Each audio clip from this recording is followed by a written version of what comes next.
Hello મારા foodies, ચલો આજે બનાવી લઈએ લીંબુ ફુદીનાનું એવું સિરપ કે જેને તમે મહિનાઓ સુધી સ્ટોર કરીને રાખી શકો છો. તેના માટે અડધો કપ ફુદીનાના પાન, 1 ઇંચ આદુનો કટકો અને 2 ચમચી પાણી નાખી તેની પેસ્ટ તૈયાર કરી લઈશું. હવે એક મસાલો તૈયાર કરી લઈએ.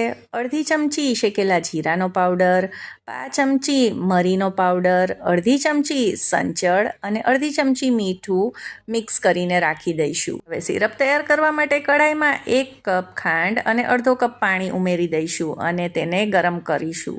ખાંડ ઓગળી જાય એટલે ફુદીનાની પેસ્ટ તૈયાર કરીને રાખી તે ઉમેરી દઈશું. આ સિરપને લાંબા સમય સુધી સ્ટોર કરવાની બધી ટિપ્સ મેં લોંગ વિડીયોમાં શેર કરી છે, તો તે પણ જરૂરથી ચેક કરજો. અને મધ જેવું ચીકણું સિરપ બને એટલે ગેસ પરથી ઉતારી લઈશું અને આ મસાલો તૈયાર કર્યો હતો તે ઉમેરી દઈશું. સિરપ સેજ ઠંડુ થાય એટલે તેમાં 1/4 કપ લીંબુનો રસ ઉમેરી તેને મિક્સ કરી દઈશું અને પછી તેને ગળી લેવાનો છે.